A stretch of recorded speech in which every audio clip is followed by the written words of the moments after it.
My name is Karina and welcome to the Karina Chronicles. Today I will tell you if I managed to finish my ridiculous December TBR of 2021. Spoiler? No spoiler.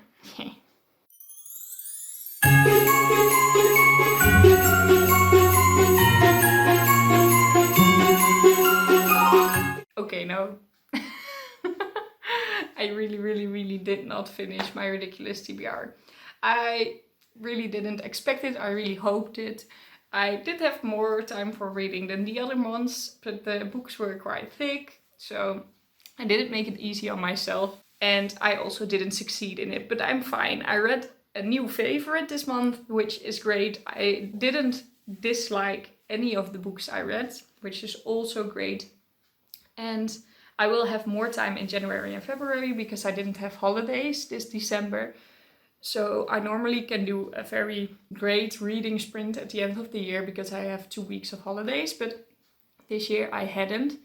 So it was just a working month for me, and I will have a holiday in February of 1 week where I can read a lot. I will do another 24 hours reading challenge in February as well because I always do one in February, August and December. So there will be one then as well, which I will film better than the last one. I think I will make a whole video out of it then. So I do have some time in the beginning of the year. I did actually read like 50 books this year because I like to put all the books per 50 on my Goodreads. And last year I only read 37 books. So that was 13 short. And I did put them in 2020 on my Goodreads, but I actually read them this year. So in total I have read this year, according to Goodreads, 40 books, plus the 13 that I put on Goodreads in 2020. So that means that I actually read 53 books. So I did manage to read a lot of books this year. I'm very happy with that. I actually reached my goal, but it just doesn't look that way because I'm a very structured person in that way. I really run 50 books per year on my Goodreads overview because it's very easy to go through them then. So that's the actual reason. I did reach 50. I already reached it. No, I didn't reach it before November. So I managed to reach my reading goal. And I want to discuss the books with you. And I will do a quick review and I put the rating on the screen. Starting with starters that I don't have here because I'm at my family-in-law and I didn't take the books that are already finished, so I'll put it on the screen. This was just for me a very common, not very interesting dystopian. It was well written, I really liked the concept, it was just not very original. A typical 3-star rating for me. Like, you do enjoy yourself, it's a good book, there's nothing really wrong with it, but also nothing special, and I will not remember that much about it probably in a few years' time. I will read Enders, which is the last part in the duology, and I am curious to see how it ends. So it was a good read, but nothing really special. And then we have the Book of Lost Things by Connolly. And this one was really weird. I really think that it was my mindset going into that book that made me not enjoy it as much. Because usually I am really into these books that have a lot of metaphors in them, that are supposed to learn you a lot of things. But I felt that this book had some potential for a lot of different genres and didn't fulfill it in any of them. It was just like a combination of different genres and therefore didn't succeed in being on top of any of the genres. So it was kind of horror-ish. I never read horror, so that probably didn't help either, but I wasn't like... It wasn't really that scary, it was just really gruesome, you know? I didn't think it was scary, I thought it was annoying that it was so violent and stuff like that, if you know what I mean.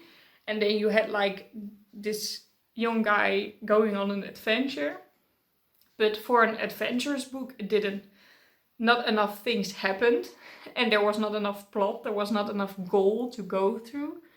So I also didn't think it was really an adventure book. And then when you go to like, it was also more middle grade young adult, but it was too scary for middle grade. And also maybe even for young adult, this is like a very adult themed book. So it read like a middle grade, but it wasn't. So it just was not what I was expecting. And it also didn't fulfill any genres or typical tropes and by that it was actually very original, but I just really didn't click with it. So it was a 3-star for me as well, but I did really like the writing. I looked it up and he usually only writes horror, and I'm not sure if I'm going to read that. So, I don't know. I was quite disappointed because I had a 10-year anniversary edition, and usually when a book gets a 10-year anniversary edition, that means a lot of people enjoyed it a lot, and it's like the best book of the author, and so I expected a lot. And then we have The Queen's Rising by Rebecca Ross. This is actually something completely different, because I went into there thinking it was a normal young adult fantasy, nothing really special.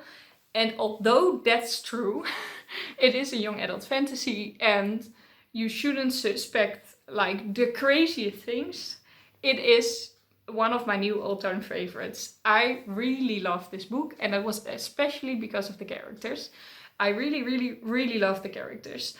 I had a feeling that all the characters had a reason why they become the way they were. They were very understandable. Most of them were very likable, and some of them were not, but in a good way. And none of them were very toxic to the main character. And I really, really, really enjoyed that, because it happens so often in young adult that main characters differ from other people and let them be influenced by people that are supposed to love them, but are just very, very toxic. Friends, family, other people, the villains. It doesn't matter. They always get influenced by very toxic people.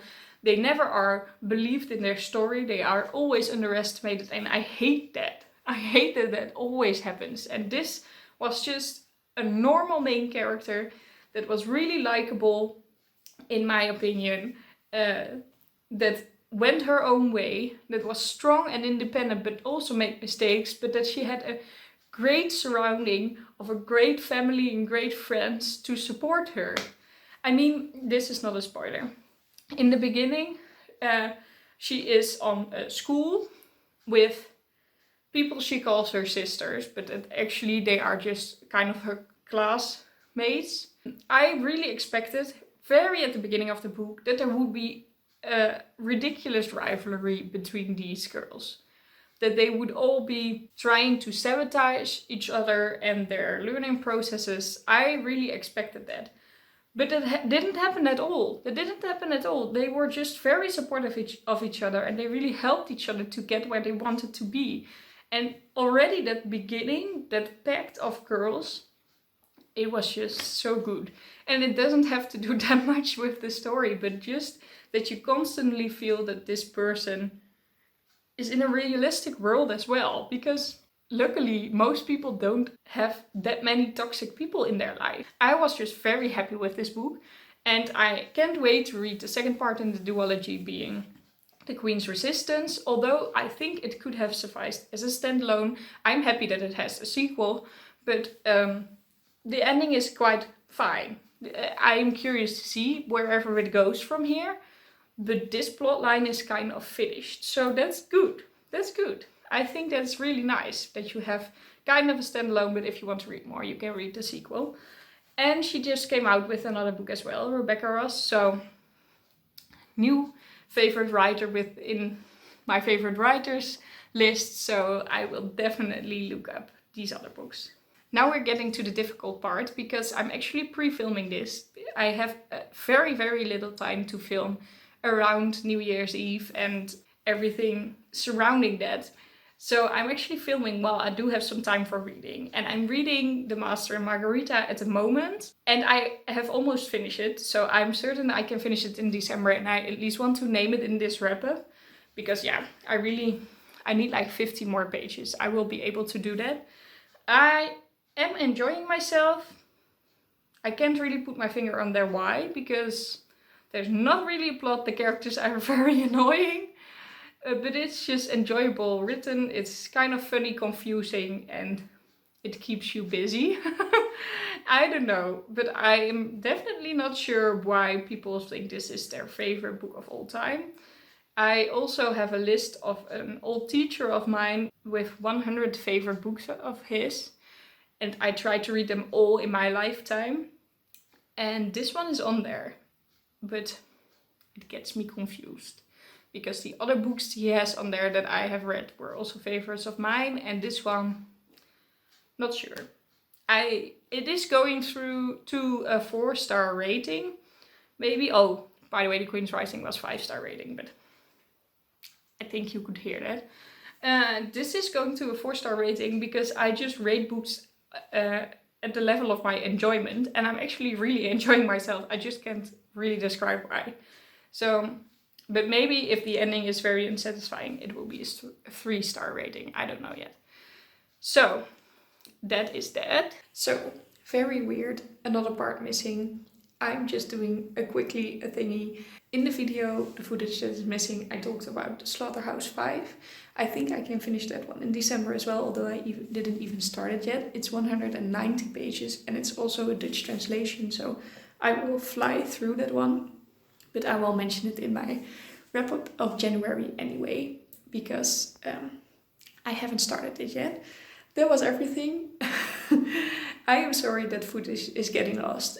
I'm just so hectic with this Christmas thingy. So I hope you still liked the video. If you did, please leave a like. And if you subscribe to my channel and you click the notification bell, you will be notified whenever I post a new video. I hope you'll have a lovely day filled with books. Happy New Year's Eve. And I'll see you all in the next year. Bye. I never really expected to finish 15 books this month. That would be incredible. That is like, 30% of my reading of a whole year. So no, that wasn't going to happen. But I tried. That's most important.